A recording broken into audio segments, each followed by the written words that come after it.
Hello and welcome to the Health Oddity Podcast, episode 226. If you are listening on the day of release, it's the 27th of December, so it's the day after Boxing Day.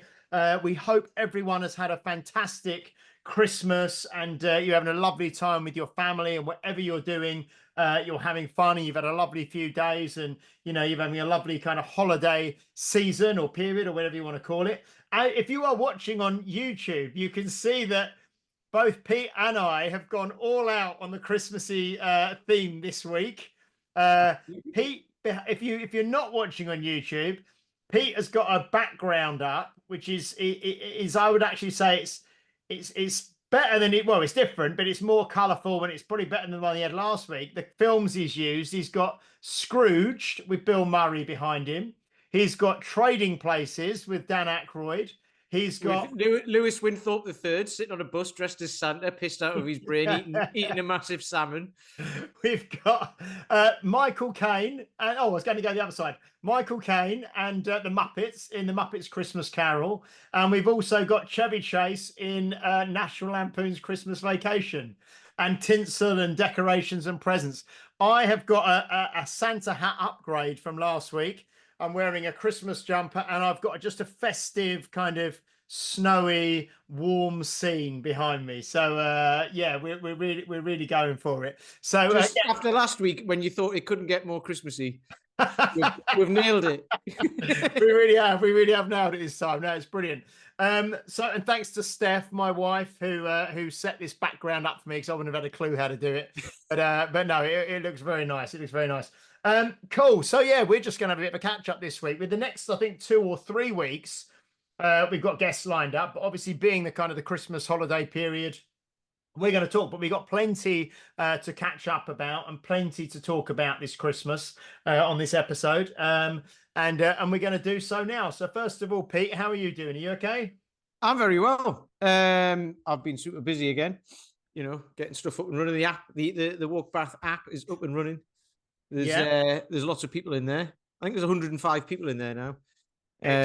80 odd. We used it in anger for the first time last week, and it kind of went okay. Few little problems, but no. So it's working really well. And we've got a Boule tournament this weekend, which will be interesting. Boule, petanque, bocce ball. Oh yes, yeah. So is that for Walk Bath? Is that like? Yeah. One of the guy who designed all the logos and stuff is like a graphic designer who comes along. His parents play Boule or petanque at the Larkhall Petanque Club, which is just up the road, and they've got like loads of space. So they invited us down. We had a barbecue in August. They said like, "Oh, you should come down." And I was like, "Okay." So we're and then I got in touch with them and I was like, "Can we come down like round about Christmas and bring everyone?" So we've got like 10 teams or something like that. It'd be amazing. Oh, brilliant! How many people play in a team? Like 3. Oh, okay, brilliant. We've got like 30 odd people, and then people will come along and watch as well. And they've got a bar and everything. It's going to be great. Oh, no, that sounds fantastic. That sounds absolutely great. And I saw you earlier today doing your was that today? You climbing on the monkey bars? Yes, because I in podcast world, I was doing the one where we spoke about monkey bars today. Yeah. And it reminded me, and I was out walking down there, so I thought, oh, well, I'll have a go, because I haven't tried for ages. Because last time I had a sore shoulder, and it's really hard. And getting up from one bar up to the next one is really hard. You look at it and you're like, how am I going to do that? Because you've got to kind of like get a swing and do a bit of a one-arm pull-up type motion, which because then for those who don't know what we're talking about, it's monkey bars, but it's like a crescent going upwards, isn't it? So they kind of get higher to the midpoint, and then do they come down again, or no? They kind of go up and up, quite steep, and then it flattens off. But they're also rounded, and they were wet and cold as well, so that didn't help. So I managed to turn around, but then coming back down is actually, I thought coming back down would be really easy, and it's not. And then I slipped off. So I'll have another go at some point. I can do it. It's just what you realize is you've got to get momentum up. But there you go. Yeah. Anyway. No, that's it's great. All that. Anyway, how are you doing? You've had a fantastic, I've fantastic couple of days, haven't you? Yeah, well, I've just got back from Iceland. I was over there with for the Magnus and Classic finals, which was brilliant. I mean, I had sort of 5 nights over in Iceland. First time I've ever been there. And yeah, what a country, what an experience. The guy, 15 athletes over there for 3 days of competition, 3 events per day, so nine events overall. Yeah, really good. I mean, there were people from all over the world. A couple of guys from New Zealand, 3 from Canada, 1 from America, 1 from England, Shane Flowers from England, Poland, Latvia, Lithuania, Ghana, just all over, just a really fantastic few days. And the Ghanaian guy must have been a bit yeah, like, whoa, it's cold. Yeah, there was one guy called Tiano, I think is I can't remember. Everyone just called him T. Let me have a quick look on here because I don't want to get his name wrong. But while you're doing that, Shane Flowers, was he the bag toss guy? Yes, because he was at UK, not UK, Britain's Strongest Man went in Sheffield. Yes. Yeah, and he got a world record there. He did it in I can't remember, but was that a world record then? No, because I think the weights were different they used here. Right, okay. But it was effectively like so if you can think of, just to explain to people, it was like a sandbag with a looping handle on it. So it's almost like a soft kettlebell, Yeah. And there were 6 bags, I think. It was 18, 20, 22, 24, 26, and 28 kilos. And the height was also different, I think, from what they use at the but they were swinging them between their legs, almost like a kettlebell, and then up and throwing them backwards and releasing them. And they had to go over this high barrier. And he did it in like 11 point something seconds, and he won. He just basically picked it up one motion, bosh, straight over. Yeah, so it is less than 2 seconds per bag. Yeah, including grabbing the thing and throwing it. It was incredible. He did that at the Britain's Strongest Man, and Tom Stoltman did it as well. I think he beat Tom Stoltman. Yeah, but Tom Stoltman, the first bag, he launched it like it was in Sheffield Arena, and it nearly hit Yeah, no, so Shane Flowers was great. But yeah, there was a guy, Tiano Fapoy, his name is, and from New Zealand. And he had never been out. He was only a youngish strong man. I'm not sure how old I'd imagine he's probably in his 20s. But he'd never been outside of New Zealand and Australia. He'd been to Australia, but never been outside of New Zealand and Australia, and never seen snow before. And it was literally, they were competing outdoors for all 3 days, and the temperature is like minus 15 degrees. It was absolutely freezing. And I was dressed for, basically in ski gear with thermals. I had to have 2 pairs of gloves on, and still it was cold. And it was a lot of 2 of the days we were right by the sea as well. So you're getting the wind, and the last day was especially breezy, windy. But no, it was absolutely fantastic. It was a great experience, and so inspiring as well to see them. There was a guy, Rongo Keane, who I've seen Rongo compete before at the Royal Albert Hall, and he's a New Zealand Maori, so he's got kind of like, he's covered in like Maori tattoos, and he was on a few events. He took his top off because he kind of has this kind of Maori headband, and it's part of his kind of culture and the character, I suppose. But yes, it was minus 15. He's got his top off competing. But even just that, they were doing things like lifting rocks and pressing them overhead, and lifting rocks and putting them to shoulder, because all the events are very traditional kind of rustic outdoor events. And the rocks must have just been absolutely freezing. And the handles on things like the log press and the farmer's walk handles. So they were doing farmer's walks, but they had handles attached even just to 2 massive rocks. They're about 140 kilos each. But just the handles being outside must have just been freezing. Well, I think of that when I do pull-ups in the back garden, like in the winter, and it's -2 or something. It's pretty cold, but that's only -2. And that's in and out. And I get to come back inside again and shut the door. Not hanging around outside waiting for it to Like wait for the next event. Because I was thinking about that. It's because it has a massive effect. Like the cold has a massive, because it like tightens everything up, doesn't it? You kind of want to do that. So they've got to be like ready to lift stuff. I mean, luckily they had on all 3 days, the events were all outdoors, but there was somewhere kind of nearby that they had set up that they could all go inside in between events, you know, for maybe like a 30 to 45 minute break in between events, where they're kind of setting up the next event and moving the cameras around and everything, because it was all live streamed on officialstrongman.com. So they had to, and Colin Bryce was there doing it all.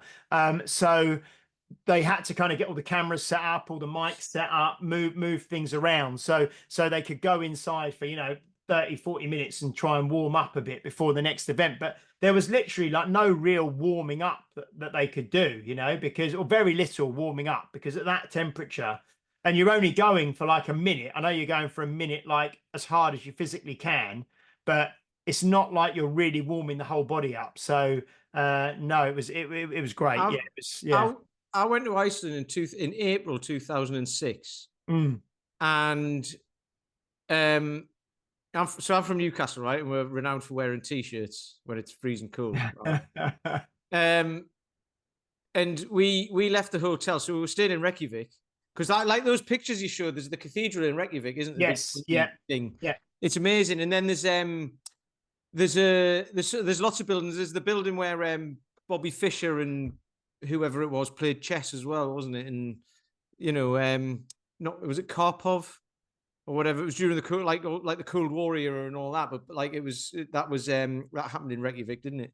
But it's a great film that I think is it Looking for Bobby Fischer or something like that. It's a great film, by the way. You need to watch that. But anyway, I remember walking out we got to the airport at Keflavik, and then got to the hotel and everything. We was like, right, let's go out. I didn't have any gloves on or a scarf, just put my coat on and a hat. We walked out of the hotel, and it bites you instantly, doesn't it? We went, I'll be back in a second. Went straight back in, scarf, gloves, everything. We're walking through, and the wind is ridiculous, isn't it? And we're walking through Reykjavik, and this guy walked past in jeans and a t-shirt with his hands in his pockets like this, just like one of the best must be a local. And I was like, blimey, that's proper hard. Yeah, because Magnus said it was the 4th year that they'd done it. And he said that was the coldest year they've had, because they did it a bit later, because I think they had a clash with, because they kind of fit that, or Magnus fits that so it doesn't clash with any of the other big shows, you know? So, and I think Rogue, who recently did their event in Aberdeen, the Rogue Invitational, was a bit later than usual. So Magnus had to move this a bit later. So it was only a few weeks later, but at this time of year, the daylights get shorter. The daylight gets shorter very quickly, like almost within a week. It's just noticeably, you know, you're losing so much light. So it was, and he said it was the coldest it's been this year, because he'd done it a bit later in the year, you know. But luckily there was no rain or anything like that. It was just dry but freezing cold, you know. So with the rain, obviously there'll be a lot more issues with grip and holding on to things as well. Plus, did you get to like visit anywhere as well? There's like, because there's like Gullfoss waterfall, and there's the geysers, and there's what else was there? Oh, the Blue Lagoon. We did know the Blue Lagoon. The thing is that apparently, like, no locals would go to the Blue Lagoon. It's like a tourist. Yeah. But while there was a volcano erupting while we were there, and literally as you flew in, you could see like the lava and the smoke and the as you were driving. Another long story I won't go into here, but I basically ended up driving one of the buses, like for the whole weekend. I was driving people around in one of the minibuses for the whole time. I was ended up being one of the drivers.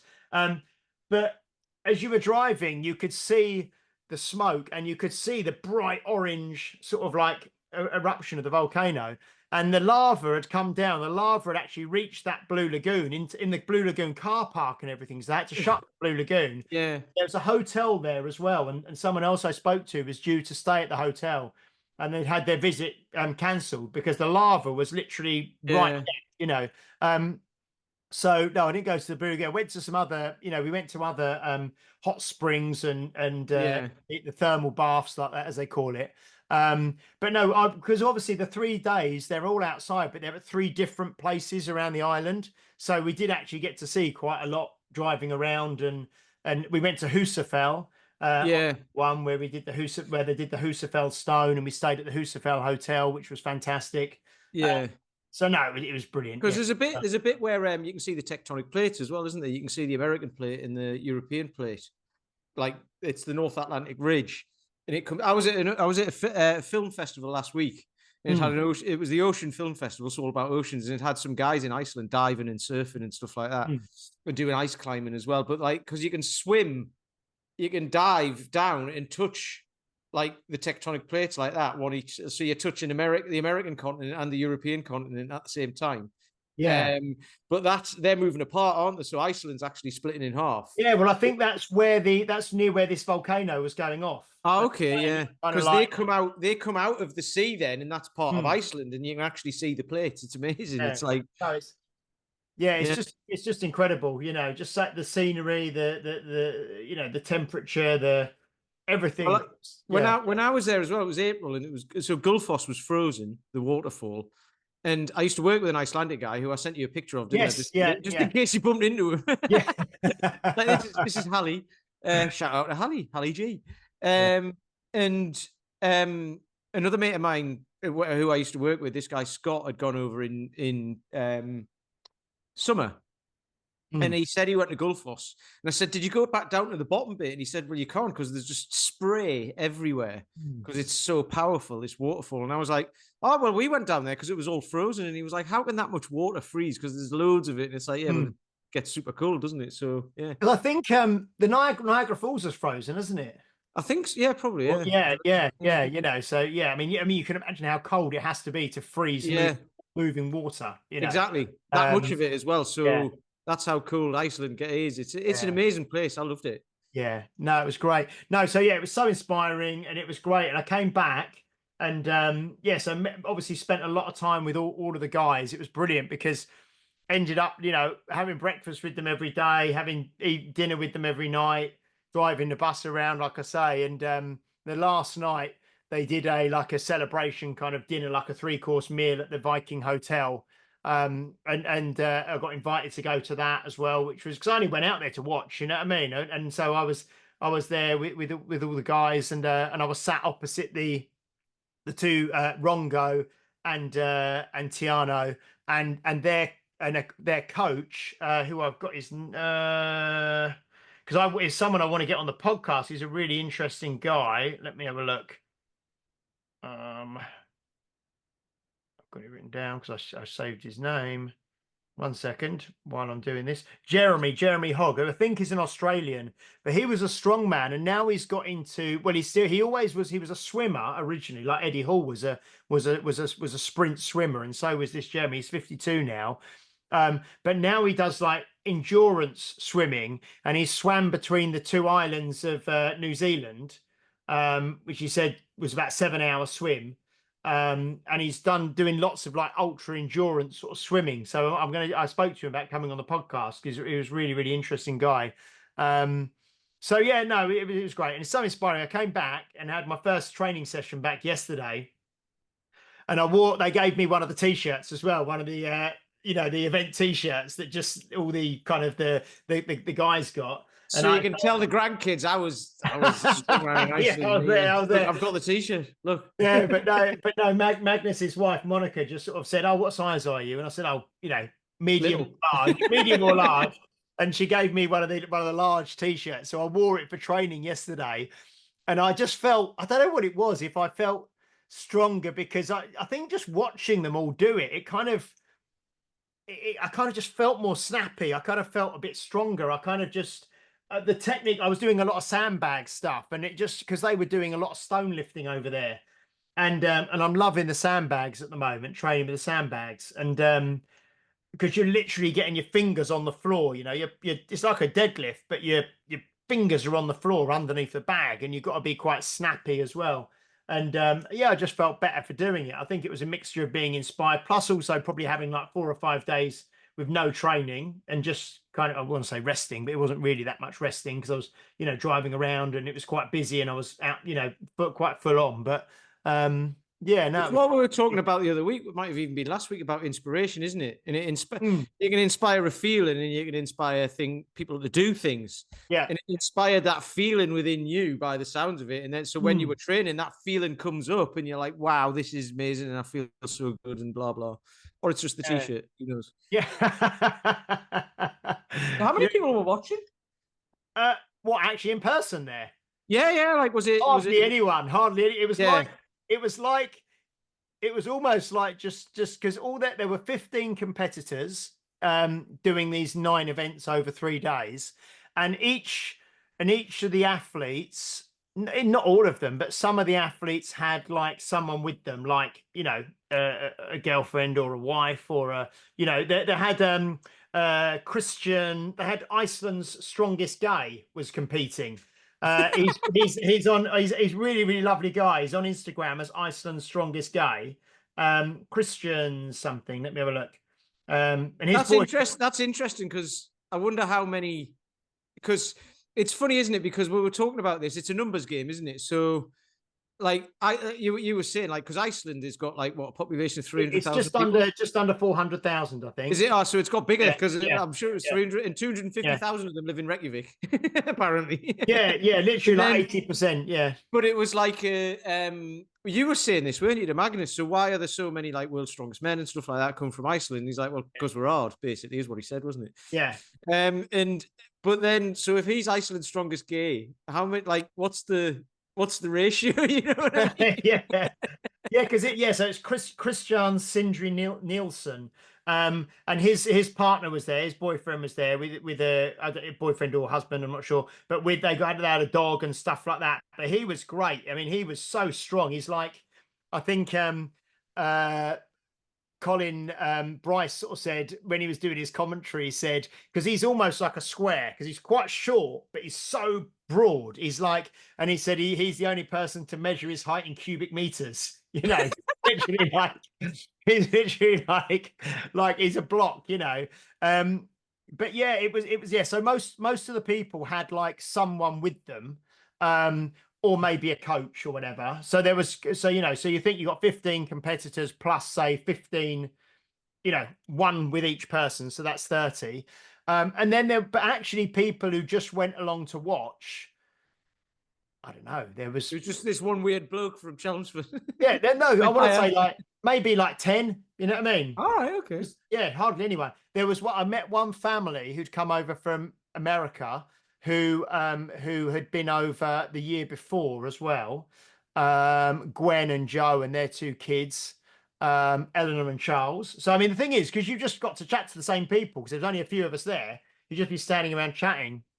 And then there was another American guy called Mark and his son James. But I didn't realize how close America was to Iceland, because you think America's quite far away, but because Iceland's kind of up and west, it's kind of like midway between the very north of America and kind of where we are. So it was like, I think it was only like a 4 or 5 hour flight over from America to get to Iceland, and they'd flown. It's that thing of, I've been watching Cobra Kai, and it's when Johnny says to the air stewardess, doesn't he? Like, can you make him fly straight because it'll be quicker? And it's like, no, the curvature of the earth. So. Yeah, and he goes straight out of that line.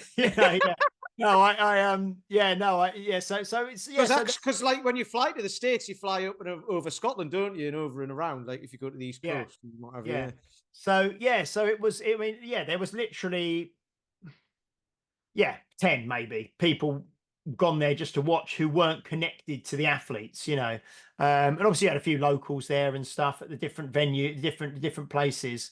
But it's the kind of event and it's the kind of thing that unless you went there to watch it specifically, you wouldn't just. It's not like it's in Trafalgar Square, and you got loads of people past. This was the thing I was thinking. Like, do you get people who live there who'll come along and go like, "Oh, it's just up the road"? Because I mean, just up the road's kind of a thing, isn't it? Like in Iceland, like they've got to drive through snow and frost, and all that sort of caper. But I was just wondering if people like from Magnus's gym or whatever would come along and say, like, there was a few people. I mean, but yeah, it was so small that you literally were, the videos that I was taking and the photo, you literally just go up to the athletes, ask for a photo with them, or when they're doing the events, I was stood, maybe 2 meters away recording it. And as long as you don't get in the way of the cameras for the live stream, it's, you're kind of almost right on top of it. It's amazing. But this is what we were talking about the disabled strongman event, weren't we? Like, it's, when you go to the bigger events, you can get VIP tickets and all that sort of stuff, so you can meet the athletes and everything. But with these ones, you just hang around, you drive the bus. Yeah. I mean, it was actually a very similar kind of scale and vibe to the Britain's Disabled Strongman that we do. It was that relaxed and that. They were doing like the events and then coming out, walking past, and you pat them on the back or give them a fist bump or whatever. It was. But these are some of the top guys in the world, like Mateusz Kieliszkowski, and you've got Avars Smorgstelis. I can't pronounce all the names correct, 100% correctly, but and Evans Nana from Ghana. These guys, they're on the kind of the Giants Live, and they do the World's Strongest Man and things like that. But they're just, just right in front of you. So no, it was great. It was really, really, really, really good. So I would probably say I will possibly go back again next year, because I'm tentatively going to say I'll be there as well, but I mean, it depends how things go and if I've got any money. Yeah, I mean, if you decide to go, it's great. It is incredible. And now that I've been once, I'll know I took far too much stuff with me that I didn't wear, or I took a lot of things, a lot of changes of clothes, but I didn't really need it because you were literally stood still. It's not like you're sweating or anything. You just, and you only really need, and I took like maybe too many different things that I didn't need, but I'll know that for next time. But it was great. Just yeah. Lots of gloves and a hat. Yeah. The hands, I was really glad I happened to take 2 pairs of gloves. And I thought, well, I've got this pair of gloves, which I can just wear if I go in the evening somewhere. They were just woolly gloves. And then I also took my snowboarding kind of mittens, Yeah. And in the end, I needed to wear them. I needed to double them up. So I was wearing both at the same time because it was that cold. It's funny, isn't it? Because I went into a shop ages ago, because I get I'm outside a lot and all that, so I get a bit nippy. And so I got some mittens, and the guy was like, "Oh, these are really good." So I got them, and they weren't like loads. They didn't cost loads and all that, but I can't wear them because my hands start sweating. So they sound like they'll be perfect for over there. Oh, they'd be amazing over there because and literally I needed 2 pairs. So no, but no, it was great. Yeah, so I definitely will. I'd say I would likely go back next year as well. Because it was so good. It really was. It was brilliant. So so we had a bit of a chat last week, didn't we, about kind of training and things like that for you. Are you back to are you starting to get back to pressing and stuff now? Because you had yes and no. Okay. It's heavy. The thing that's happening, I sent Paul a message yesterday or the day before, and I've just said, like, look, it's quite heavy now. So, because I'm getting towards doing 10 sets of 10. I'm building up to doing 10 sets of 10 with 34, which is like 2 kilograms less than half my body weight, right? Which is a lot of volume. So I was meant to that's my 1 rep max at the moment. Yeah. The last time I tested it, that was my 1 rep max, So for the last 3 or 4 weeks, I've been on 5, 6, 7. 10 sets of 5, then 10 sets of 6, and 10 sets of 7. And I haven't really been into it. And then this week I was on the 10 sets of 6. I think I did like 3 sets or something. And I was just like, look, and I just sent him a message. I think it's too heavy. I think, and it's not like, it's been building and building and building, and it's all been fine. I think I was like, I don't think I'm recovering from it, because Monday felt great. And then yesterday, just like Wednesday, felt like it just felt heavy. So I was like, I think I've just reached the top of this cycle, and it's taken like a couple of weeks to realize that. It's like, no, maybe I'm just tired. I've been busy. But after a few weeks, it's like, no, actually and we've had this before, and he said there's enough signs there to tell you that yeah, we need to just dial back a bit. So we'll see. And he might even peak it, I don't know, or whatever. Yeah.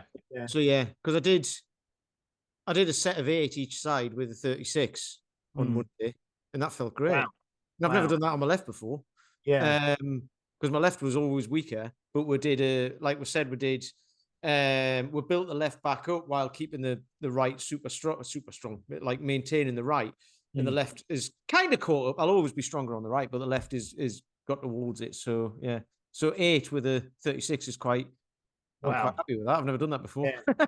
No, I mean, the most I did. I haven't kettlebell pressed since before I went to Iceland. But last time I did it, I think I finished with a set of 10 and 10 with the 28, which was the first time I'd ever done that. And it wasn't a struggle either. So it's really interesting actually, because we've got Paul coming back on in a couple of weeks. This is episode 226. I think Paul's going to be back on with us on episode 228. And I'm like 5 pages or so from the end of his book, Perpetual Strength. And it's really interesting. I really enjoyed the book. I would say the first 2/3 of the book are all about the kind of philosophy and the science and the thinking behind the way he programs. And I really loved that.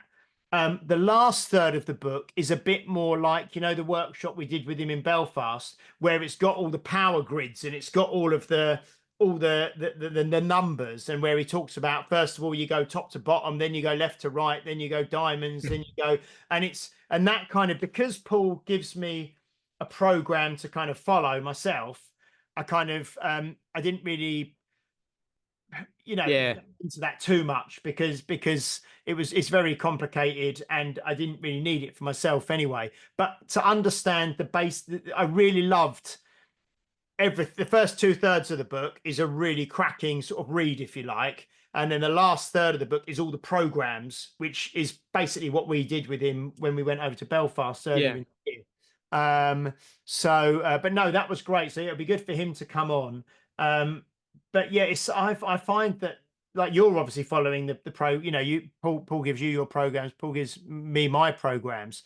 And like I just feel like I'm getting stronger. You know what I mean? It's great, It's the interesting thing is, I'm at that point now, so it's like, right, we need to cycle back, and it'll be like, it's a big gesture. He calls it the gesture, doesn't he? I haven't read the book, but like we've spoken to him enough, so it's like giving your central nervous system a nice big gesture of like, have a little break, and it's great. But also, the way I used to feel, I would get to that point, and I'd be like, oh, I've lost all my strength because I've got to go back. And I've had people say that to me before when I'm dialing them back in the training. They're like, have I done something wrong? And I'm like, no, you just look like you're going to struggle.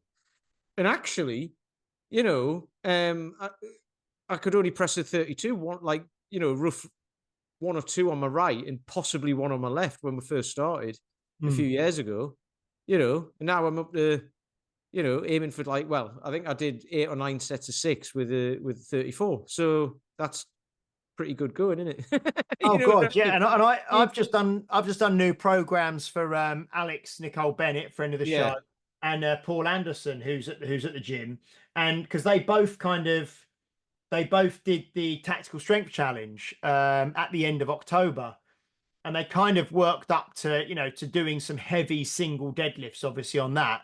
And then we sort of stripped things right back again. And you just know, well, yeah, the first 1, 2, 3, 4 weeks is going to feel really light, again. But that's, and some people, I mean, Alex doesn't, because she knows all about it now, and she knows what she's doing, and she knows that. But Paul, for example, might say, oh, this is too easy now. I'm lifting it. I don't feel like I'm even working out, but you think, well, actually, just stick with it, because in 5 or 6 weeks it's going to start getting tough again, and appreciate it when it feels light and you're building and like you say, I can't remember, it is a phrase he uses in the book, but yeah, it's about making the nervous system feel safe again, and like you say, so it's making it feel safe again, so that you just gradually start ramping back up, and just appreciate those times when it feels light. It's interesting, actually, because when I go to do the presses now, especially on my left, I'm in my head about it. I'm like, oh, this is going to be hard. So it's hard. And you can say it's not going to be hard and it'll be easy. And it's like, well, I could do that. But it is hard.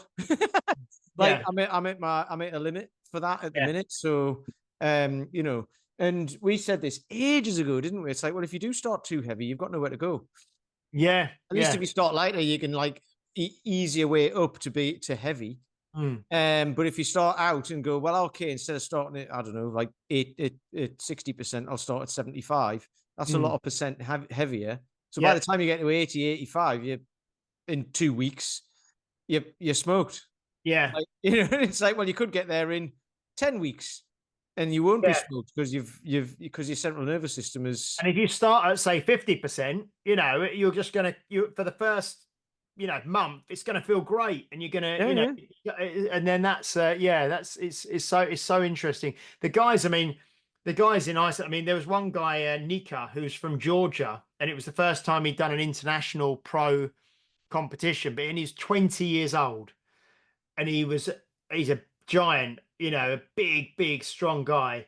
And all these guys, and they did a deadlift. The deadlift was like a ladder where it was a silver dollar deadlift where I think they were lifting it from about 13 inches, maybe 13 or 14 inches off the ground rather than 9 inches on a normal deadlift.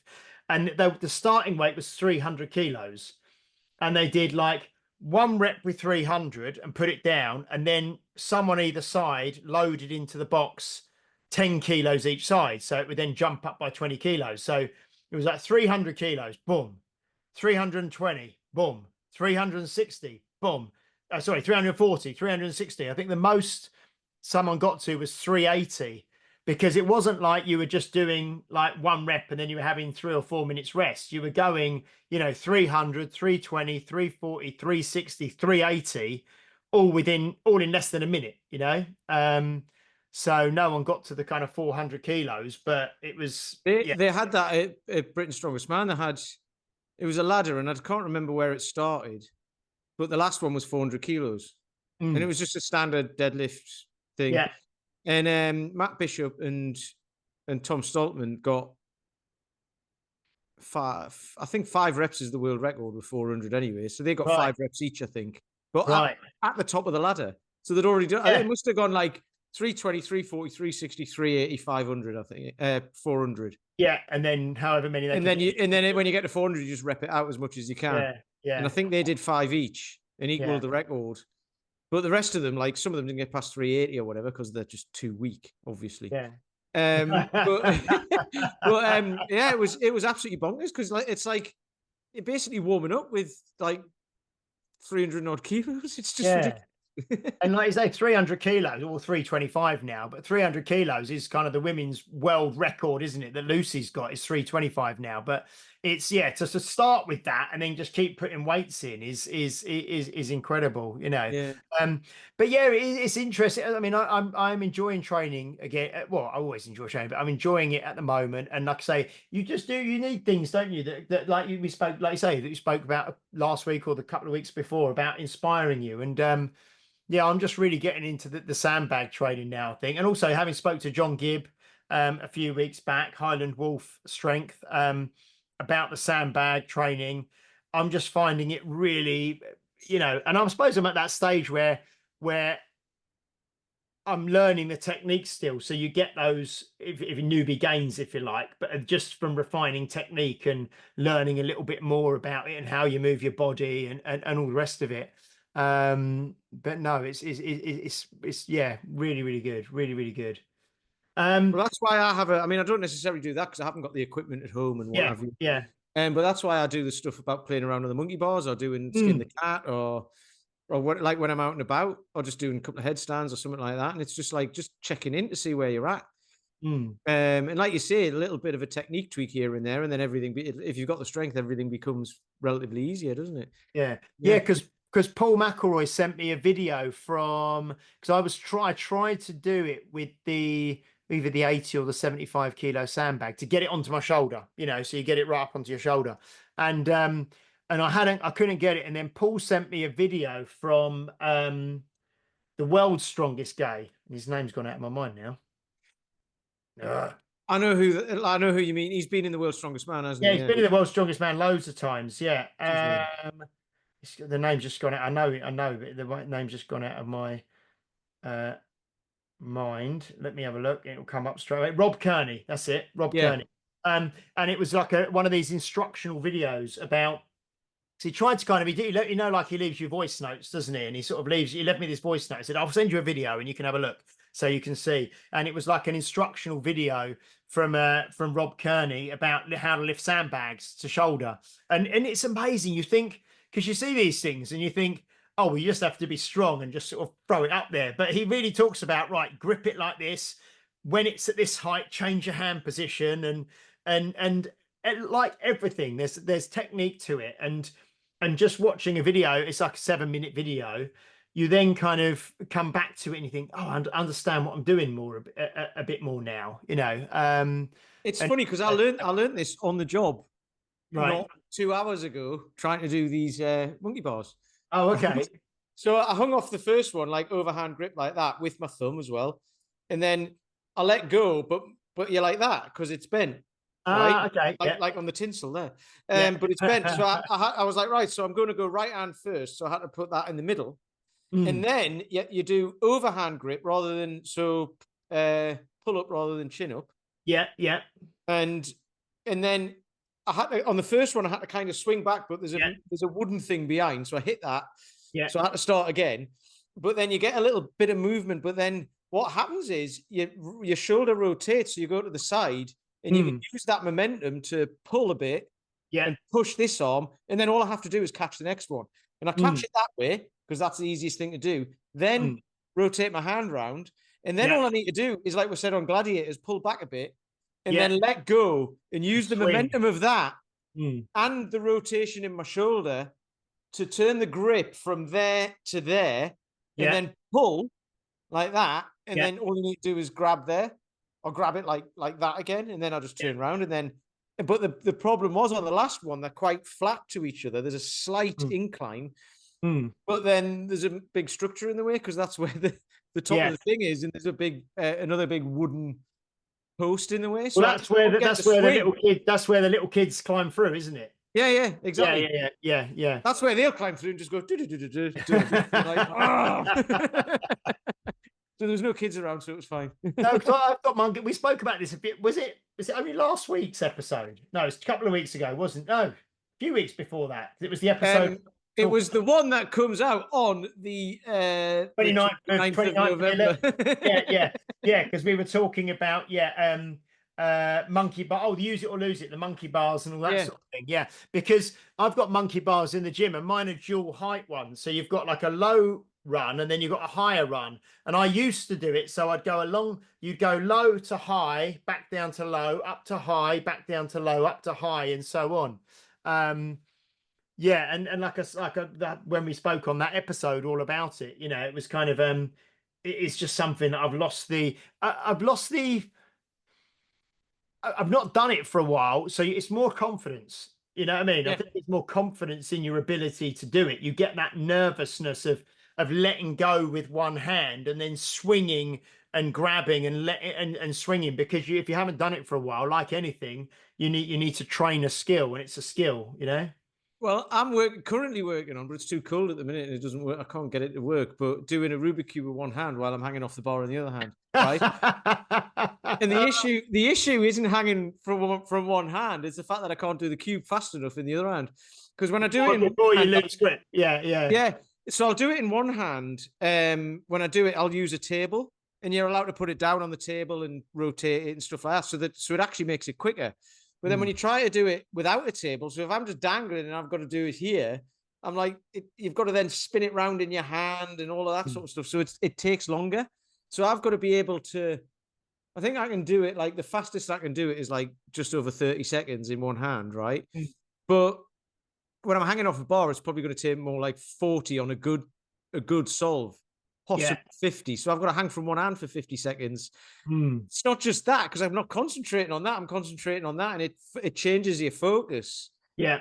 So in one way, it means you're not thinking about how tired your arm is, but then all of a sudden you're doing this, and then it might even take longer because your brain's doing two different things. Yeah. So it's really interesting to do, actually.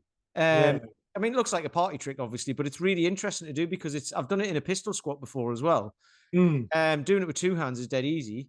But doing it with one hand changes everything again, because you're really thinking about, like, if I've not got to drop it, I've got to you know, it's interesting to think when people talk about multitasking and how they can do it and all that. And it's like, that's great. But at low level tasks, brilliant. You can probably do several of them. Mm. But if you're doing something higher level, you need to focus on it. Yeah. Because you lose a hell of a lot of brain power basically in what you're doing. Yeah. And it's the dexterity, isn't it? Of actually, yeah. You've just got, on one hand, you're just gripping the life out of it to hang on. And the other hand, you've got to be very relaxed and nimble to use the fingers to turn the Rubik's Cube with one hand, which is, so it's quite interesting. So that's really where, you've got to be, when you're doing certain exercises, you need tension in some areas of your body and relaxation in the others, don't you? And that's the same. You're going to go for maximum tension in this hand, kind of dexterity in this hand, and brain power. It's it's challenging. Yeah. And it'll be using different parts of your brain as well. And because like when people try and do, if you try and do you try and flip between tasks, people will do this in their jobs all the time. There'll be a creative element and then an element you need to focus on that's like more mathematical or whatever, I don't know. But and then people go, well, I'll do a bit of this. Oh, hang on, an email's just come in. Oh, it's more on the math. I'll do this. And it's like, if you're trying to flick between the two all the time, it's really tough. Whereas if you go, I'll focus on the mathematical bit first, because then, you can actually focus on that. And the creative bit might come from going for a walk or something like that. You know what I mean? So it's always good to do something in between. So when you're putting all these things together, again,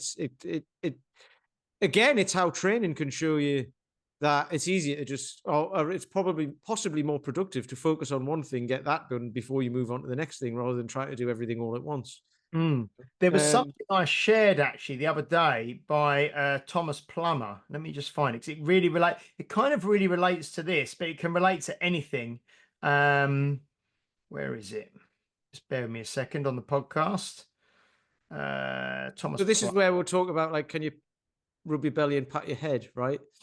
Yeah. No, it's now everyone's going to be doing that. Right. It was basically around. I'm just going to read a little bit of it because it'll make it rather than me try and paraphrase it where I can't remember clearly. So this is from Thomas Plummer, and I shared it the other day. And Thomas Plummer is kind of like a fitness.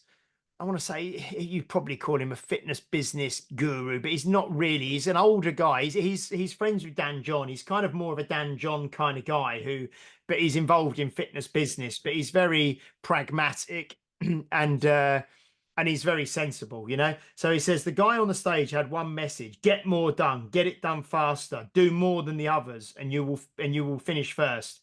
And for an hour, he gave everyone a long list of ways to move faster, achieve more, outperform every other human being you will ever meet. And he says, my message, one, it took me over 4 decades to hone.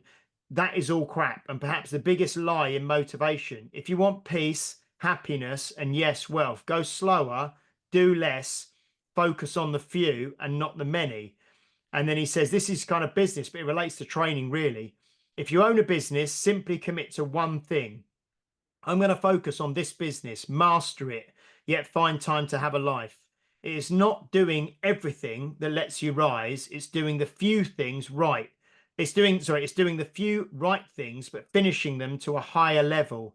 We talk about the concept of work-life balance, but how did you let yourself get out of balance? It's because you try to be everything to everyone, can't say no to anyone, and feel miserable if you sit down for an hour and read because of the guilt you are not using those minutes to get more done. Do less, but own it. Don't pick 10 things to get done. Pick 1 or 2 and absolutely kill them. You have a job, then commit to being the best there ever was. Don't try to do 3 side hustles, go to school, have a failing relationship, and stress until you break. Less is more. More time, more money, and more life. Slow down, breathe.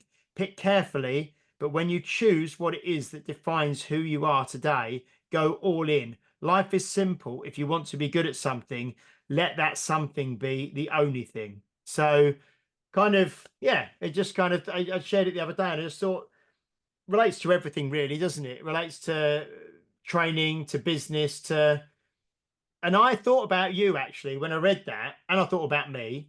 But you're really focusing now on walk bath, aren't you? And solvitor ambulando. Is that right? Yeah. Yeah. That's right. And walking souls and walk bath. and you obviously do, you know, your kettlebell club as well in Bath still, don't you? Yep. And we do the Health Oddity podcast. So that's 3 things. I'd probably say that's your main.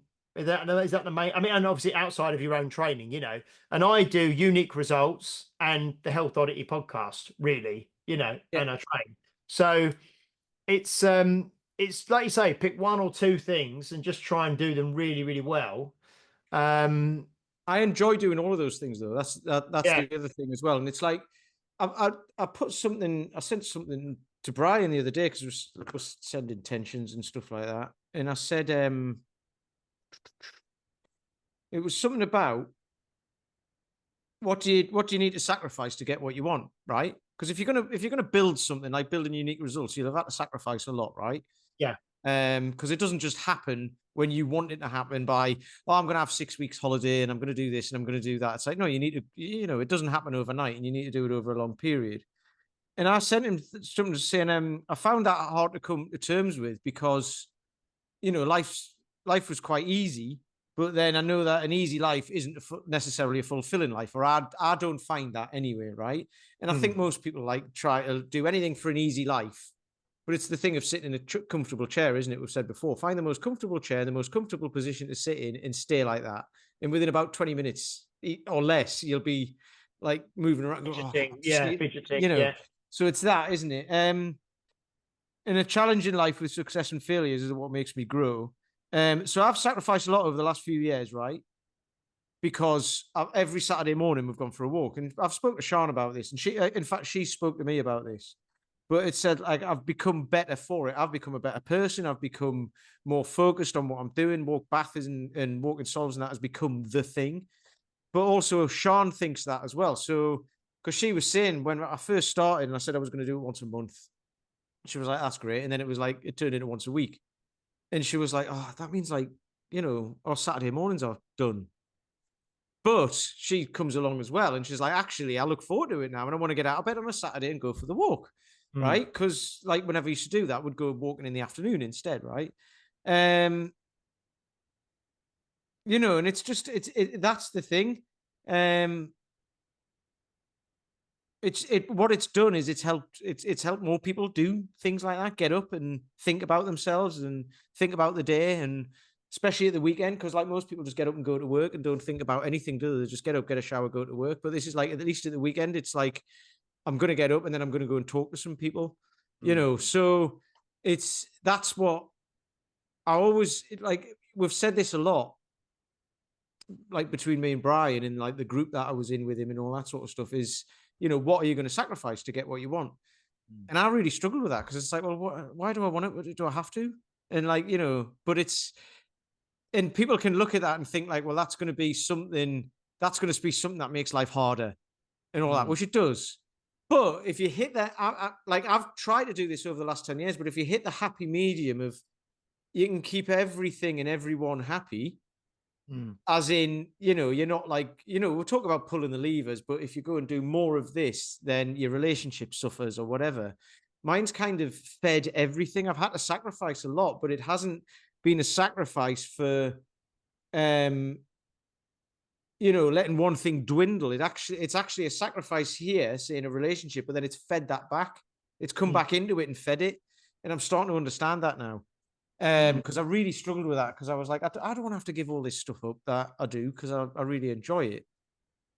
But I've just had to change it all around and move the levers into different places and stuff. And it's actually fed everything. So one thing you said there is really important. I just listened to Daniel Vintilla's episode again over the last couple of days, and he talks about the importance of having someone beside you, or who is your, you know, your life partner or whatever you want, who supports what you're doing. And he mentioned, didn't he, that if you were trying to lose weight and they're constantly buying like Pringles and Doritos, I remember because he said specifically Pringles and Doritos, so I remembered it in my mind. But you know, he said if you're trying to lose weight and they're constantly buying that and eating that in front of you, it's not supportive. You need to have someone who, you know, so the fact that you said that, you know, about Sean, that like you say, it's and then it went from once a month to once a week to twice a week, didn't it? in the winter. Yeah. You know, yeah. So, but if you've got someone supportive, and same with Steph, you know, you need that, especially if you're trying to run a business yourself. But if you're trying to, you know, get fit, get healthy, train towards a goal, anything like that, it's so important that the main person, if there is a main person in your life, or the closest people to you, are supportive of that goal, you know. Yeah. No, it's great. Yeah. The thing is, though, with it, it's like everything else that we speak about, and consistency and commitment, and you know, the journey never ends. And that's where we're at the moment. But as this grows outside of Bath and all of that, I'm going to have to think about, what do I sacrifice next? Because there's always going to be, you know what I mean? It doesn't stop, does it? So it's like life changes every day. So it's, but that's where years ago, I would think about that and be like, oh, blimey, it's all too hard. Whereas now I'm like, I'll just see how it goes. We'll see what happens when I get there. And I'll have to, you know, because I might have to start doing some more travel and all of that sort of stuff, like going to different venues or going to meet different people, or even going to different countries to meet people to set things up and stuff like that. And it's like, well, I don't know what that's going to look like, but if it's going in the right direction, and it's helping the helping not even the right people, just helping people get out more, you know, then, you know, that's not a sacrifice then, is it? No, I mean, it's the saying, isn't it? Is the juice worth the squeeze? You know, it's like if you're sacrificing something, and this again, we're talking about something specific at the moment, but it's relatable to everything, isn't it? It's relatable to trying to change your lifestyle, trying to get fitter, trying to eat more healthily, whatever.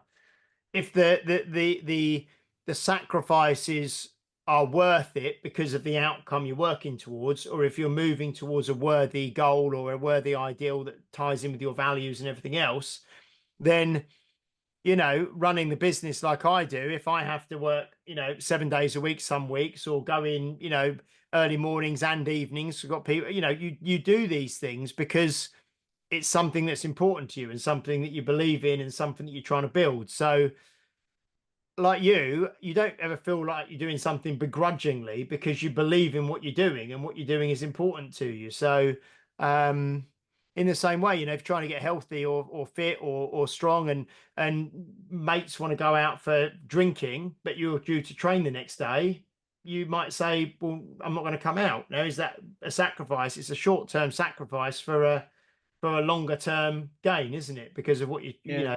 Yeah. I mean, I had that years ago. It was the people I used to work with, and it's not like, you know, it's just the way it was. But we used to go out and get pissed all the time. And then when I moved away from there, I was kind of, I don't want to do that anymore. So I kind of like fell away from them, and I got loads of shit for it, because it was like, you know, oh, we don't see you anymore and all that. And I was like, because I just don't want to get pissed all the time. And I don't know if they still do that or not. I don't know. But I was just like, I don't want to be part of that, you know, because it doesn't make me feel good. And I'm, you know, I was on a bit of a transition. So it was like, you know, and that's the sacrifice. But it was like, well, you know, if that's what I have to do to be with you guys, then I'm going to not be with you. You know, it's just the way it goes, isn't it? Yeah. No, that's great. Excellent. And as we move, so obviously next week is going to be, it's going to be January, isn't it? Next week. Yes. It's only January. The next podcast that comes out after today is going to be the 3rd of January. So it's going to be full steam ahead into 2025. So these sort of things we're talking about now are going to be, well, I think a lot of people find it kind of, I don't want to say easier in January, but many people overdo it over Christmas. Do you know what I mean? So it comes to January and they're like, oh, not drinking for January, and I'm going to get fit and going to get healthy and all the rest of it. So, but these kind of ideas of sacrifice are going to come up. Maybe not in January, because usually for the first couple of weeks in January, people are quite motivated, you know, because they've kind of over consumed throughout December. So by January, they're kind of ready for a little bit more of a, not an official detox, but you know what I mean? They don't want to maybe drink as much and eat as much because they've overdone it. But by the time sort of the end of January comes around, February comes around, people need to remind themselves, don't they, about the sacrifice and what they're doing. So no, that's great. Yeah, I just find that really interesting because it's something to think about a lot because it makes me think, because then it makes me it makes you reevaluate what you're doing and why you're doing it and all of that. You know, and I wrote a post about it the other day, and it's like you just if you can't remind yourself of something like that every day, then it'll disappear. Like whatever you're doing will disappear. It'll like the old life will take over because that's what you do automatically. So you've got to try, like, you know, we spoke about it, consistency and all that, to make what the new thing automatic, new habits and, you know, the atomic habits and all. I was speaking to someone the other week who mentioned that. It was someone who does the walks, and she said she'd met this guy who was into all that sort of stuff. So he bought her this book. And I was like, was it Atomic Habits? And she was like, yeah, it was by James Clear. She was like, yeah. Have you read it? I was like, no, everyone has. Like, you know, so yeah, we talk about it. Yeah, we've talked about that a lot, haven't we? Yeah. Yeah.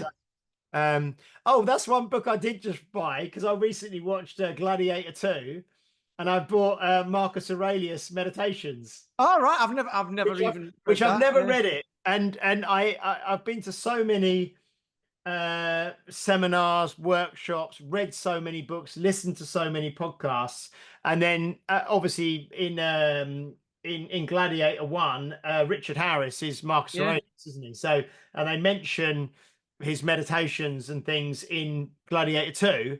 And I came out, I thought, I've got to read that. I thought, I've been meaning, it's one of those things that I thought I've got to read for years. And it just kind of got me at the right time. And I ordered it and I've got it. I haven't started reading it because I'm finishing Paul's book at the moment. But nothing is good or bad, but thinking makes it so, or something. That's paraphrasing it, isn't it? But that's in it's in Hamlet or something like that as well. It's like Shakespeare's used like some of Marcus Aurelius stuff as well. I've never read it either. I just know it's one of those things. Someone will say something, I'm like, oh, it's Marcus Aurelius, and they're like, yeah, because there's quotes everywhere, isn't there? They're all over the place. But but I want to have to get. I want to read a bit of that as well, actually. Yeah, because I thought I'll just get that and read that, because it's one of those things that's been mentioned to me tens of times, you know, over the last, you know, however many years, and I thought I'll just buy it and then I'll read it. So I liked your your movie review, and someone commented and said, I appreciate your reviews, but you're wrong on all of them.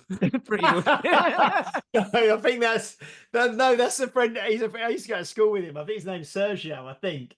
Yeah. He said something about my scoring system. He said, like, I really like your reviews, but your scoring's always off. And you were like, well, go and see it and tell me what you think.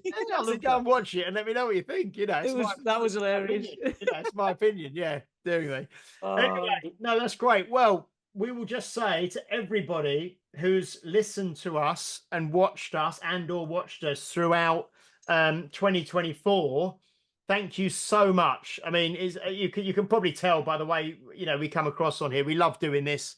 We've done it every single week now for well over 4 years.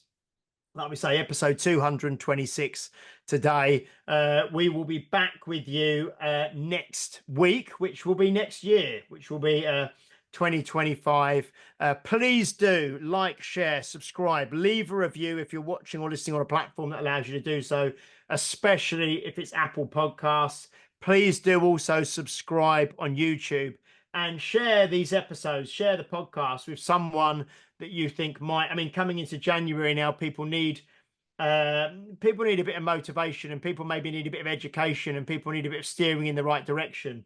And hopefully, if you've been listening to this podcast for a while, you realize this is not the stuff we talk about is not flash in the pan. We're not selling anything. We're not trying to kind of make a quick buck off of this and sell you some kind of wonder pill, you know, that's going to make everything better. But if you do listen to us every week, you'll know, you know, it's coming from a genuine place, and it's